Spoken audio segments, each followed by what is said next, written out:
60% of branches in semi-urban and rural branches. Go to yes. Sir, sir, out of those deposits are 14,000. Sir, 93 crores, sir. So, means every 16,016 crores, sir, which is 57% of. You already disbursed. Yes, yes, sir. First quarter. Sir, quarter-wise, actually, sir, we had to the quarter. But you are showing the target, including old and new, 3,800 for the period of March to.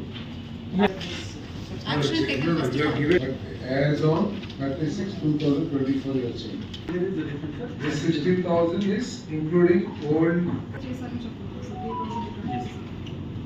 Quarter target is quarterly target, sir, but we have for first quarter we have disbursed 3,884 crores, so which is 30%. For first quarter 30% is we already. సంవత్సరానికి 16,000 crores అయితే first quarter కి 3,880 crores వచ్చింది. దీంట్లో 16,000 లో seasons కలిపి full season కలిపి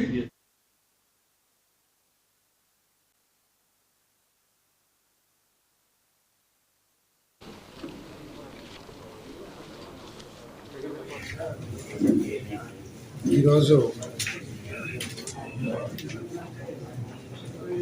collector గారి చైర్మన్షిప్లో district level bankers meeting నిర్వహించబడింది. ఈ జిల్లాలో బ్యాంకులు ఇస్తున్న రుణాల గురించి కానివ్వండి, కేంద్ర ప్రభుత్వం, రాష్ట్ర ప్రభుత్వం ఈ సోషల్ సెక్యూరిటీ స్కీమ్స్ ఏదైతే ఉన్నాయో వాటి ఇంప్లిమెంటేషన్ సంబంధించి మరి ఆ స్కీమ్స్ని బ్యాంక్స్ ఏ విధంగా సపోర్ట్ చేస్తుంది, ప్రత్యేకంగా అగ్రికల్చర్ సెక్టర్కి ఏ విధంగా సపోర్ట్ చేస్తుంది అనే విషయాల మీద ఇప్పుడు చర్చించడం జరిగింది. జిల్లాలో బ్యాంకుల యొక్క సపోర్ట్ అగ్రికల్చర్ కానివ్వండి, ఎంఎస్ఎంఈలకు కానివ్వండి, లేదా సోషల్ సెక్యూరిటీ స్కీమ్స్ కానివ్వండి బాగానే చేస్తూ ఉన్నారు. కానీ ఇంకా ఇంప్రూవ్ చేయాల్సిన అవసరం ఉందని చెప్పేసి ఈ సమావేశం భావిస్తూ ఉంది.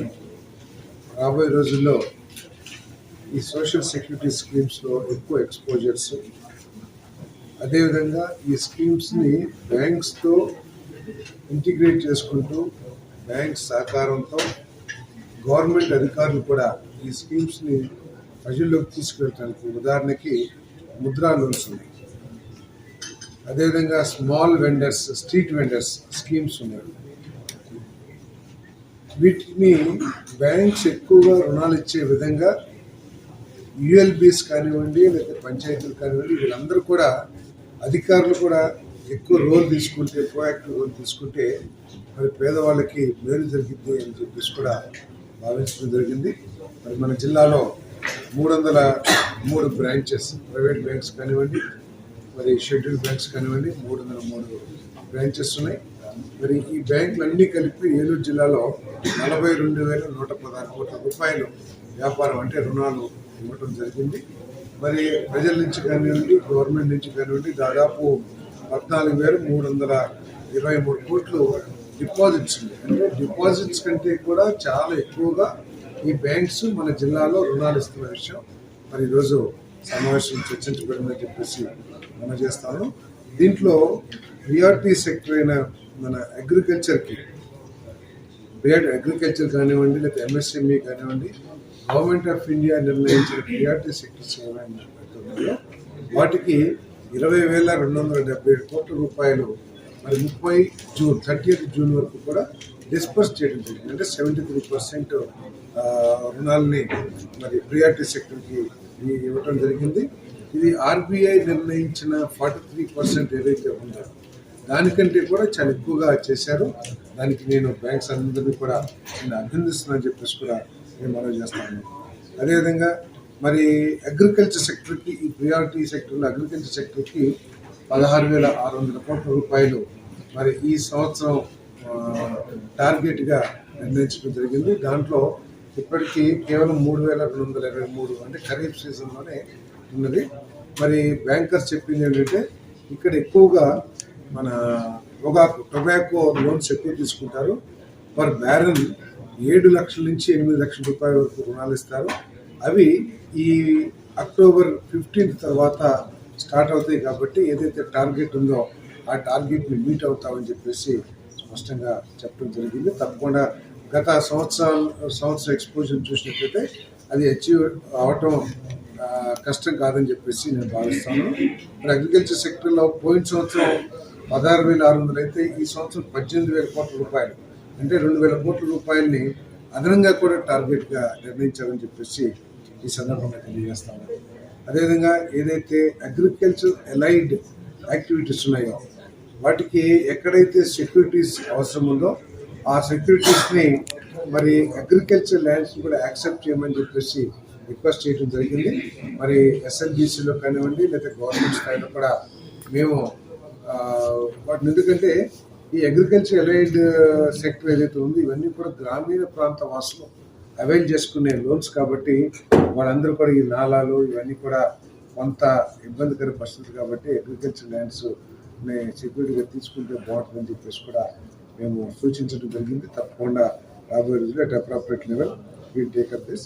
తర్వాత మరి అందరికీ తెలిసిన విషయం ఏంటంటే వ్యవసాయం ఈ రాష్ట్రంలో 70-80%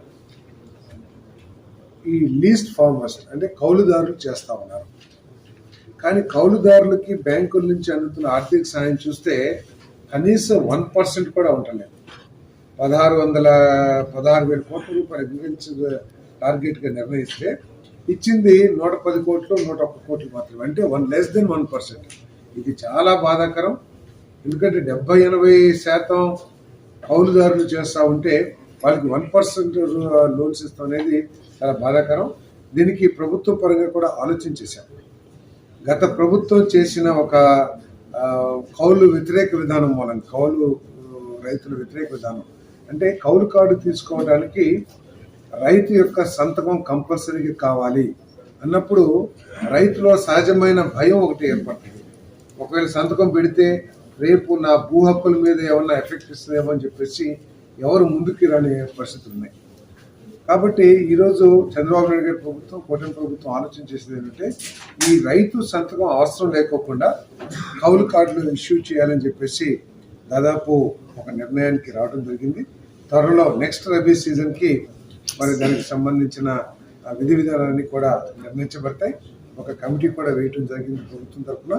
కౌలుదారులకి మేలు జరగాలి, ఎట్ ది సేమ్ టైం భూ యజమానికి ఇటువంటి ఇబ్బందులు, న్యాయపరమైన ఇబ్బందులు కానీ లేకపోతే భూ హక్కులకు సంబంధించిన ఇబ్బందులు కానీ తలెత్తకోకుండా ఒకరికొకరికి మంచి రిలేషన్స్ ఏర్పాటు చేసి మరి ఈ కార్డులు ఇవ్వాలని చెప్పేసి ఆలోచన చేస్తున్నాం.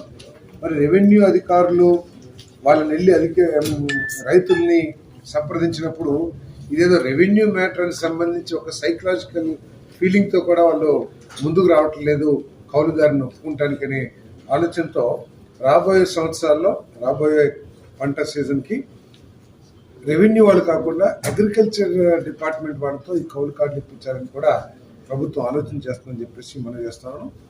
గతంలో చంద్రబాబు నాయుడు గారు ముఖ్యమంత్రిగా ఉన్న పీరియడ్ 2014-19లో దాదాపు 18 లక్షలు ఎంతో ఇస్తే 18 లక్షల పైన ఇచ్చారు కౌలు కార్డులు. ఈ జగన్మోహన్ రెడ్డి గారి ప్రభుత్వం వచ్చిన తర్వాత అది 7-8 లక్షలకు పడిపోయిందని చెప్పేసి కూడా ఈ సందర్భంగా తెలియజేస్తున్నాను. కేవలం కౌలు రైతు వ్యతిరేక విధానం అవలంబించడం మూలంగానే ఇది జరిగింది. ఈ కౌలు కార్డు విధానంలో మార్పులు చేసిన తర్వాత కౌలుదారులకి మేలు చేయడానికి మరి ఎక్కువ అవకాశాలు ఉంటాయని చెప్పేసి నేను భావిస్తాను. బ్యాంకర్స్ కూడా కౌలుదారులకు ఇవ్వడానికి ఎటువంటి వారికి ఆక్షేపణ ఎటువంటిది లేదు. కాకపోతే ఒక ఆధారం, అంటే ఏ యాక్టివిటీకైనా సరే డబుల్ ఫైనాన్సింగ్ జరగకూడదు అనేది ఒక మౌలిక సూత్రం కాబట్టి కౌలుదారుడు అదేవిధంగా రైతు ఒకే భూమి తీసుకుంటే డబుల్ ఫైనాన్స్ అవుతుందనే ఉద్దేశంతో మేము చేయట్లేదని చెప్పారు.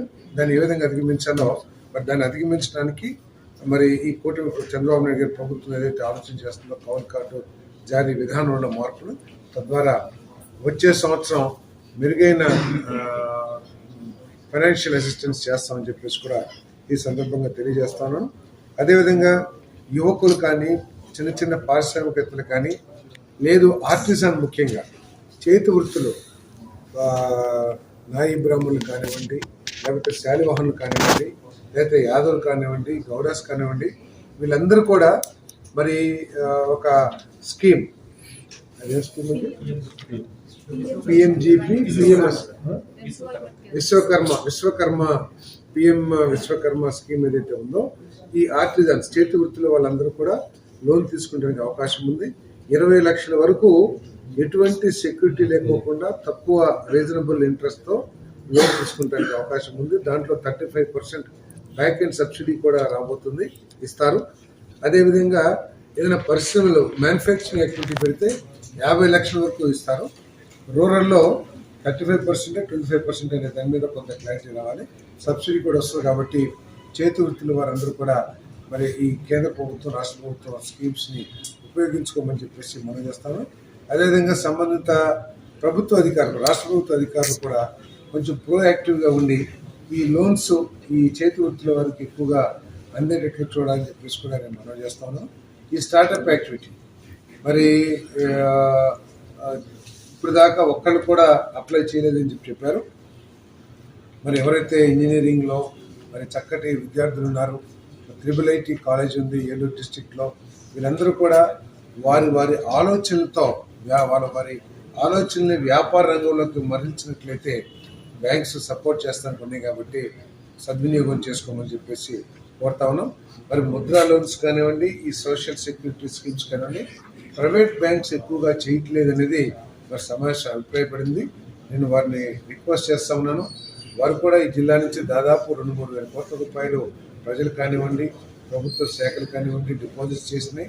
మరి వారి బాధ్యతగా సోషల్ రెస్పాన్సిబిలిటీగా వారు కూడా ఈ సోషల్ సెక్యూరిటీ స్కీమ్స్ కానివ్వండి, ముద్రా లోన్స్ కానివ్వండి, విశ్వకర్మ లోన్స్ కానివ్వండి, దాంట్లో ఎక్స్పోజర్ నెక్స్ట్ టైంకి పెంచుకోవాలని చెప్పేసి వారికి మనవి చేయడం కూడా జరిగిందని చెప్పేసి మనం చేస్తూ మరి బ్యాంకర్స్ పనితీరు పట్ల ఈ సమావేశం సంతృప్తి వ్యక్తపరిచింది. కాకపోతే ఇంకా మెరుగుపరుచుకొని ఇంకా ఎక్కువగా పేద ప్రజలకి మేలు చేయాలని చెప్పేసి ఆలోచించామని చెప్పేసి రిక్వెస్ట్ చేశాం. అంతేకాకుండా కేంద్ర ప్రభుత్వం, రాష్ట్ర ప్రభుత్వం ఇస్తున్న అనేక స్కీమ్స్ దీని పట్ల అవగాహన కల్పించడానికి ఎక్కువగా పబ్లిసిటీ ఎక్కువగా చేయమని చెప్పేసి రిక్వెస్ట్ చేశాం. మరి దాంట్లో భాగంగానే రాష్ట్ర INPR విభాగాన్ని వినియోగించుకున్నట్లయితే ఇది ఎక్కువగా ప్రజల్లోకి తీసుకెళ్ళడానికి అవకాశం ఉంటుంది. ప్రజలందరినీ కూడా ఈ పథకాల పట్ల అవగాహన కల్పించమని చెప్పేసి కూడా కోరడం జరిగింది. మరి కలెక్టర్ గారు మరి అధికారులందరూ కూడా ఈ స్కీమ్స్ గురించి భవిష్యత్తులోకి ఎక్కువగా రివ్యూ చేసి ఏలూరు ప్రజలకు మేలు జరిగేటట్టు చూస్తామని చెప్పేసి కూడా సమావేశం అభిప్రాయం.